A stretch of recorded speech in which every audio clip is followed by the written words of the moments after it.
जय भांतो बुधन थिएटर के video podcast के 5वें एपिसोड में थारा स्वागत है। हम आशा रखते हैं कि यो कोरोना महामारी में तम और थारा परिवार सुरक्षित होंगे। कोरोना अभी भी गौड़ा कड़ा है और हजी भी केस वधी रहे हैं, इसलिए कामा के बिना बाहर जाने का तुम टाड़ो। साबुआस या ब्लीचिंग पानियास हाथ धोने का रखो और मुँह पर 2 लेयर वाला मास्क हमेशा पहरी कर रखो। भारत में आज रोजी 1 लाख के आसपास पॉजिटिव केस वधी रहे हैं और साथ ही अभी सुधी 95,000 लोग मरी गए हैं। तो थारस रिक्वेस्ट है कि तुम थारा ध्यान रखेंगे। मारी बात करने के लिए घने सारे प्रकार है और घनिया सारिया कला है। उसी मादे एक कला है स्टोरी टेलिंग। आज हमारे बुधन थिएटर के कलाकार थारा सामने स्टोरी टेलिंग द्वारा एक वार्ता केंगड़े तो प्रस्तुत करते हैं धर्मवीर भारतीय द्वारा लिखित शॉर्ट स्टोरी मुर्दों का गांव।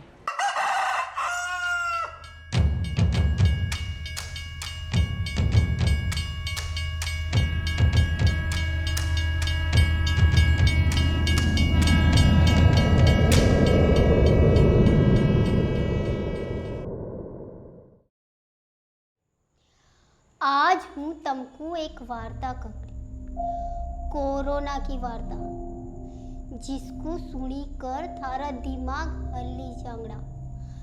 तो सुनो।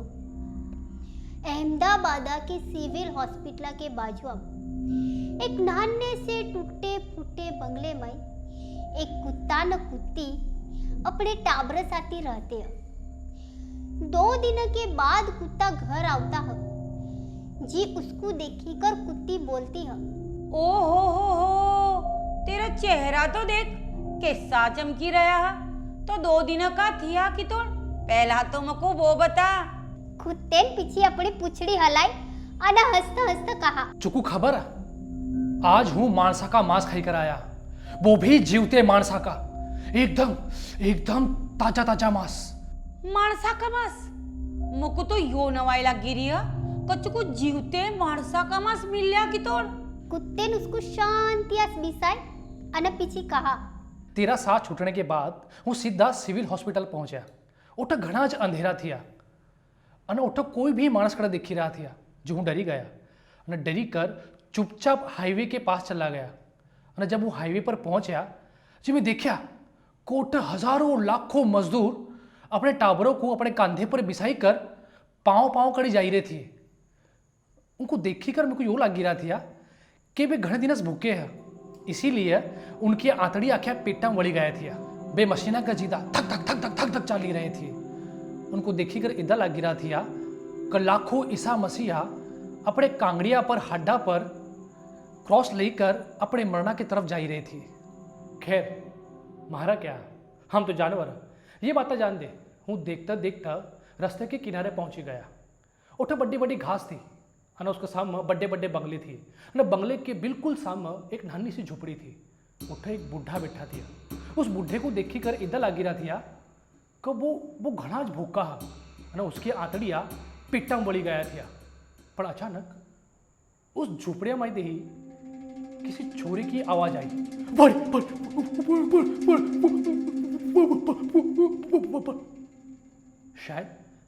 शायद वो छोड़ा पानी मांगी रहा था, शायद वो तिसाया भी थिया। वो घड़ी घड़ी पानी मांगने की कोशिश कर रहा था। बूढ़ा अचानक उठा पर बूढ़े चाल्या कर जा रहा था। जब वो दीवाले के टेक कर वो पानी के माटले तक पहुंचा और माटले में से उन्हें पानी काढ़ा। पानी काढ़ी कर वो छोरे तक पहुंचा ही रहा था कि अचानक उस बूढ़े का पाँव का हाथ टूटी गया और उसका हाथ टूटता आखा पानी छोरे पर पड़ी गया। और पानी पड़ता छोरे का आवाज आया, पानी शायद उसको और पानी जोगता था। वो घना तिसाया था, वो पानी पीने मांगी रहा था। साला मरता भी कड़ी तेरा पीछा छुट्टा कर तो मरा तो मर जल्दी। वो अचानक खांसने लग गया।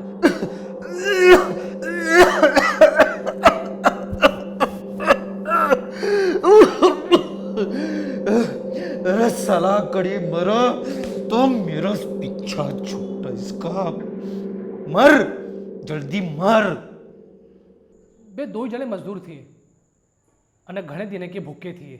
उभार कुतियान अपने गलूड़िया को खींचा और पीछे उसको दूध पियावता हुआ बोली, तो क्या मानस अपने टाबरों को प्यार नहीं करा? प्यार तो करते हैं ना, प्यार तो करी सीखने की चीज़ है. जो प्यार करता है वे करते हैं.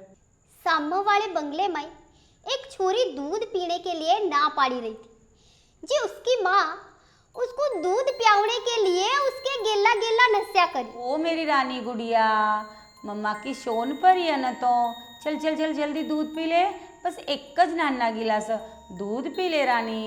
नहीं नहीं माड़ी, हूँ ये दूध नहीं पीवा, मुझको दूध पीना कड़स से लगता माड़ी. झोपड़िया में रहने वाले लोग बेचारे प्यार थोड़ी करी सकते हो, बे तो बेचारे मजबूर हो. ओठस हूँ दिवाली के बाजू में गया. ओठस में देखा कि ओठा एक मानस पड़ा है. हूँ उस मानसा के धूर गया. वो शायद मरी गोड़ा थिया जी. पहला तो मैं क्या करा कि उसके चारों बाजू चक्कर काटे. घना अंधेरा थिया और सामने वाले बंगले की लाइटा भी बंद थिया. मौका असल थिया जी. मैं क्या करा, हूँ सीधा उस मरोड़ी लाश तक पहुंचा और उसके कांधे के बक बचका भरी लिया. बचका भरतज वो लाश अचानक अचानक अचानक तड़पी उठी. हूँ डरी गया. वो शायद मरोड़ा कड़ा थिया, जीवता थिया जी. हूँ उसका थोड़ा दूर उभा रह गया. शायद वो लाश कहीं बोलना चाहता थिया, पर वो बोली कर सीख रहा थिया. और वो अपना पड़खा घड़ी घड़ी बदलने की कोशिश कर रहा थिया, पर शायद कमजोरी थी जब वो अपना पड़खा भी कड़ाबंदी से किया थिया. अना उसके हाथा की नशा एकदम जानो जकड़ी गया. वो फिर से उसके नजदीक गया और उसका मांस खाने लग गया. वो फिर से रड़ाया, पर इस बार तो मैं जोरा से उसका मांस खींची लिया और साथ ही उसको भी खींची लिया. जब वो मानस बेहोश हो गया, हूँ आखिर रात उसका मांस खाता रहा और पीछे उठी सोई गया. पर सवेरे कि सामने वाले बंगले पर नीचे ठंडा ठंडा पानी गिरी दिया और वो पानी इस मानसा पर पड़ी गया. पानी पड़तच यो मानस तड़पता रहा. शायद यो कहीं बोलना चाहता था, पर बोली कर सीखी रहा था. सवेरे हो चुकिया था. सूरजा के किरणा उस मानसा के जख्मा पर पड़ी रहा था अन माखियाँ भी उसके जख्मा पर घूमी रहा था. शायद माखिया उसका खून पी रही थी, पर वो माखिया भी ऐसा ही कर सीखी रहा था कि देखो वो कमजोर थी. अचानक उस मानसा का जमीना पर पड़ा खून वो खुद अपने होठा चाटी रहा था. क्या उन्हें अपना खून चट्या? हाँ, अपना खून. उसके कटोरिया नशा माथी निकलता खून.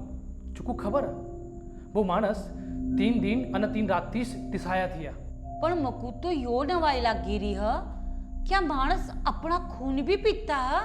यही तो मानसा की खासियत है कि मानस पहला किसी दूसरे का खून पीता और मांस खाता, और जब किसी दूसरे का उसको मांस नहीं मिला जब वो खुद का खून पीता. हम इस मानसा जानवर कई गुना असल है कि नहीं का उड़ा ना का मानस जानवर करता बड्डा है. खैर उस मानसा के गले माई खून जिम्मी गया था जी. बेचारे की आवाज कड़े निकली रही थी. पर थोड़ी वारा माई ओठा से एक व्यापारी निकला जी. उन्ना उस जीवतिया लाशा को देखी कर सबसे पहला तो मास्क पहरा और पीछे जोरा से रड़ाई कर बोलिया, अरे बाप रे, ए साला क्या जड़ देखो उठा. ये कोरोना के दर्दी माखे का जितना मरोड़े पड़े हैं. साले कहीं और जण का रास्ता भी कर छोड़ते हैं इसका. ये भगवान, यो कब कोरोना की बीमारी जांगड़ी न कब मारे धंधे पाने चालू होंगे. तब मेरे को खबर पड़ा कि उस मानसा का कोरोना का रोग हुई गोड़ा था. जिदी उसके आसपास कोई मानस आइज कर रही थी, उस लाशी को कोई अड्डीज कर रहा था. अरे इठ तक कि जिसके घर में कोरोना हो जावा जी उसके घराले भी उस लाशी को हाथ नहीं लगावा. अरे सरकारी हॉस्पिटल के कर्मचारी उस लाशी को सीधा मशीन में जाली करते थे.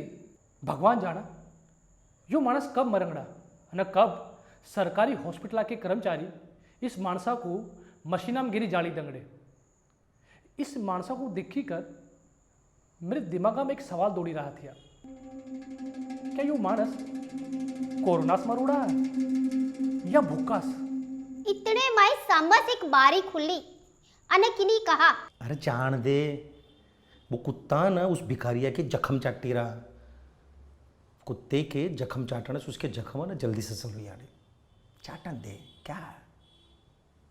दिन हो गया था, मानस आना जाना लगी गए थे। मैं मौका देखी कर उस माणसा का दिल काढ़ी लिया अने हूँ ओठस नसी गया, पर मेरे स्वधा दौड़ा कर गया। शायद माणसा के मासा में चर्बी घनी रहती है, इसलिए हूँ हमेशा ये सोचता रहता था कि ये व्यापारी, ये सेठी का पेट इतना मोटा कहीं को रहता है। शायद ये लोग माणसा का मांस खाते होंगे जिंदगी भर। तो जल्दी बता, कते वो मासा का टुकड़ा धरोड़ा कतोड़ा, मेरा भी उसको जल्द से जल्द खाना का है। कुत्ते ने धीमस इशारा करी कर बताया का उन्ने वो मासा का टुकड़ा उस पत्ते के नीचे दबावड़ा। जे पीछे कुत्ती दौड़ी दौड़ी कर गई अने उन्ने उस पत्ते के नीचे वो मासा का टुकड़ा काढ़ा अने उसको खाने लगी गई। पर पीछे वो एकदम से गेला झट्टी गई। माणसा का मांस, यो कोई माणसा का मांस कड़ा है, चक्कू धोखा हुआ है। ना तो इसमें कोई गर्मी है ना कोई स्वाद। अना हूँ कह रही है कि माणसा का मांस इतना मोटा हो ही नहीं सिक्कन है। नहीं नहीं, वो मानस थिया, क्या हूँ मानसा को नहीं पिछाना? वो इसी गांव का एक देहाती भूखा मजदूर थिया। यो एक देहाती भूखा मजदूर थिया, इसीलिए तो जो कह रही है कि यो कोई मानस कर दिया। मतलब ये कोई मानस होते हैं क्या? भूखा के मारे सुखी सुखी कर मरी जाने वाले, गुलामिया माही गुट गुट्टी कर खत्म हो जाने वाले, ये कोई मानस कर होते हैं? कुत्ते को शर्म आएगी अने उन्ना अपना सिर झुकाई दिया।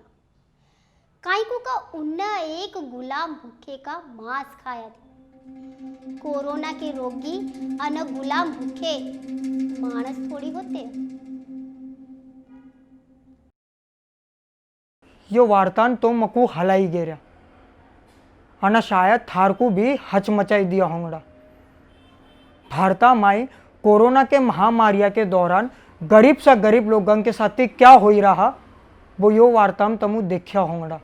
दूसरे तीसरे लॉकडाउन माही हम घने अनमोल रतन खोई दिए ना। उसका माई एक धिया एडवोकेट भरत परमार। भरत परमारान कोरोना सामने घनी जंग करी थी, घनी फाइट लड़ी थी, पण यो फाइटा माई वो हारी गया थिया। तो चलो भरत परमारा के परिवारस मिलते हैं। मेरा ब्याह 1988 में हुआ था। भरत परमारा साथी हम साथी 33 वर्ष से है। हम किदी मारे दो जने के बीच में कोई अनबनाव हुआ नहीं। 4 टाबर है मेरे, अंकित, देनिशा, रवीना, दृष्टिश। 12 साइंस स्टडी करी रहा, डॉक्टर का विचारो रहा। तो डॉक्टर बनना चाहते पप्पे का सपना दिया। साथी बेचते थे जी, समझाया करता था कि भाई यो लाइना में यो बी ग्रुपा में तेरे 46 लाइना, तो कोई भी लाइना बड़ी सीखता ना वो सब जी। मैं बी ग्रुप चूज़ करा ना, पप्पा ने जो एडमिशन कराया दिया, पप्पा मम्मी साथी आए थे अना उन दो इनका डिसीजन दिया कि बी साइंस लेवा जी। भरत एडवोकेट थी। 12/6/68 भरता की बर्थ डेट थी, 12/6/69 मेरी बर्थ डेट थी। स्ट्रगल करते थे, हम कापड़े बेचते थे, ऐसा सब बेची के अने हम हमारा घर चलाते थे। भरत थोड़ा ट्यूशना का करता थी उस टाइम में, अने उसके फ्रेंड साथ फिल्म में उसमें जाता था जी, थोड़ा घना लाई देता था घर, उसमें हम घर चलाते। 23/5 को मेरे बेबिया की दवाखाने दाखिल करी थी, एडमिट करी थी जी। 23/5 को यो बाहर निकला था, नहीं तो कोरोना के हिसाब से यो घर में से बाहर निकलिया कड़ा था। तो उस समय तो लॉकडाउन चालू थी जी, वो घर में ज बैठा थे। हम जिदा किदा करी हमारा घर चलाई रही थी, तकलीफ चल रही थी पर चलाई रही थी हम हमारा घर। और ऐसे के दौरान हमारे बेबिया के थोड़ा प्रसंग आएगा दवाखाने जाने का जी। हम दवाखाने चले गए। 23 तारीख डिलीवरी करी, गुजरात हॉस्पिटल में उसको एडमिट करी। उस दौरान भरत 2 दिन खाली घर में से बाहर निकला था। उसके बाद डिलीवरी हुई, बेबिया के बेबी हुई और हम घर रजा लेकर आराम से आई गए। 30 तारीख भरता के थोड़ा ताप आया, जो नॉर्मल दवाखाने भरता को ले गई। नॉर्मल दवाखाने में मैं जाके दवा लाई जी ताप उतरीगा। पीछे 31 तारीख है उसका पुट्ठा वधारे ताप आया। एडमिट करने के दौरान उसका रिपोर्ट करावना पड़ा कोरोना का रिपोर्ट कराया, रिपोर्ट पॉजिटिव आया। जे हूँ 2 दिन एडमिट रख्या। उस टाइम में रिपोर्ट 2 दिन बाद आता थी 48 कलाक के बाद। कर्णावती हॉस्पिटल में हम उसको एडमिट कराया पर उसको वेंटिलेटर की जरूर पड़ी। उस टाइम में हम प्राइवेट हॉस्पिटल में फ़ोन करे कि भाई वेंटिलेटर कड़ी है तो कोई वेंटिलेटर अवेलेबल करे थी। वीडियो कॉल हम बस फेस देखे थे, खांसी घनी आई रही थी, खांसी आओ जिसका बोली नहीं सीखा, ऑक्सीजन चढ़ावड़ा दिया मुँह आप जिसका बोली नहीं सीखा, बस एक दूसरे मुँह देख के पीछे उन्हें काटी दिया, पीछे उसके पीछे हुई ही नहीं। 9 तारीख बेहोश पड़े रहने के बाद डॉक्टर ने उसको उठाया कि भाई तू सुता कि दा इतना उठ, क्या प्रॉब्लम है, कोई प्रॉब्लम है क्या? कोई प्रॉब्लम नहीं थी, मेरे को नींद आई रही है। तो उनको डाउट जाने के बाद उन्होंने चेक कराया तो उसके डायबिटीज़ आया। डायबिटीज़ उस टाइम में उसके 450 आया था। उसके आखे जिंदगी में 51 वर्ष की उम्र में उसके डायबिटीज़ थी आज नहीं जी। साहिबान कहा कि भाई यो इसको ग्लूकोज आके बाटले न दवा पीने से मीठा सा से डायबिटीज़ हो गया, हम काबुआ में करी लेंगे। उसके बाद बे हमको नीचे पुट्ठे ICU में लिया है। मैंने 12 तारीख सवेरे बर्थ है उसके जन्मदिन दिन हमको बलाई कर दा कहा कि भाई यो ऑफ होगा।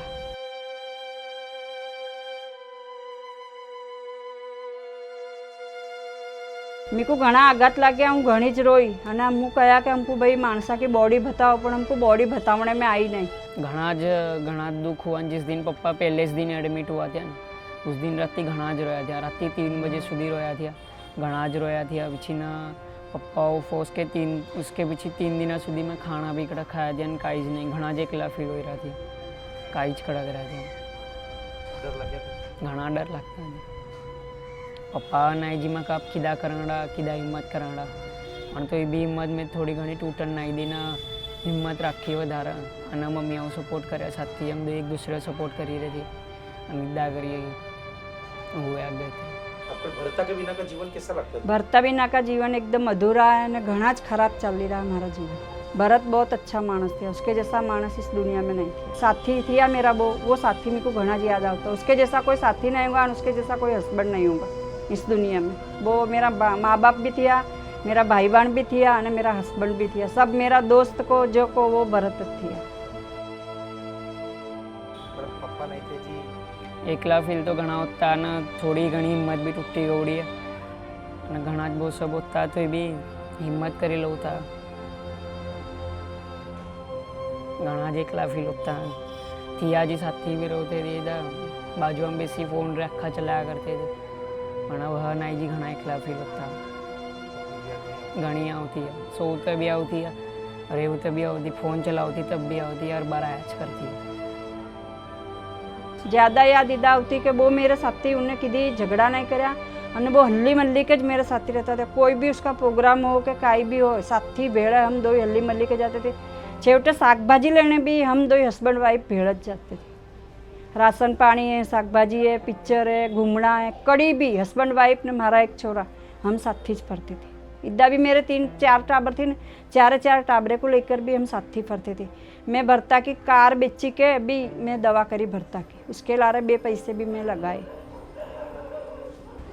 किस स्थिति से आपका मैनेज करती? अब के मैं मेरे जिस घर में रहती थी उसके माइले 2 रूम में भाड़े दे दिए और उसका 6000 भाड़ा होता, उसमें हूँ मैनेज करी रही है। दूसरी मेरे से कोई आवक नहीं थी। ऊपर से मेरे छोरिया के मेरे जाका देवा भी बाकी है, वो मेरे भरने का है।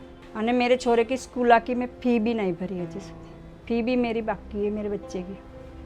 उमा में बनता है, उसकी फ़ी मेरी 60,000 रुपये बाकी है, मैं कड़े भरी। माहिती भी को मिलती थी कि भाई तुम हाथ सैनिटाइजर करो, कोरोना के पेशेंटा के जोड़े ओछे जाओ, बातचीत ओछी करो, मास्क पहरो, इदा सब। पण हूँ थोड़ा कड़ा पालती थी, जिसके वजह से थोड़ा मेरे भी होएगा थे, क्योंकि मेरा हस्बैंड थिया, हूँ उसके सामने मास्क रे पहरी कर जाए ने उससे थोड़ी दूरी रखे तो वो वधारे डरी जाए ने जल्दी एक्सपायर्ड हो जाए, ऐसा मेरे को डर थिया जी। डॉक्टर ने हमको कही दिया था 8 तारीख कि भाई एमनी हालत सीरियस है जी। हूँ उसके से ऐसा छोप कर रखती थी, उसके जोड़े ज रहती थी અને વધારે પડતી કિટ્ટા પહેરી કે 2-3 ફેરે હું ચામુંડી હોસ્પિટલમાં भी जाई आई थी। पीछे तेरे भी पॉजिटिव हुआ था? मेरा पॉजिटिव आया पीछे मेरी दवा 14 दिन करी और मेरे को घर 14 दिन बंद रखी, उसके बाद हूँ चली थी। बस इब तो क्या कोई सरकार मेरे को थोड़ी घनी सहाय करे और मेरे बच्चे की फ़ी में कि मेरे को घर में हेल्पा में थोड़ी मदद करे तो घना असल रहूँगा। सेफ रहो बस और काई नहीं। વધારે બહાર મતી નીકળો ને अभी भी घणे केस चाल ही रहे बाहर भी नेठे भी और भी एक दिन आगे 3-4 केस तो होते जा रहे तो વધારે सेफ रहो बस અને डिस्टन्स तो રાખો भला बात करो कड़ी भी जाओ पण डिस्टन्स રાખો ને मास्क तो पहला રાખો ને किसी का चेप नहीं लगना सब।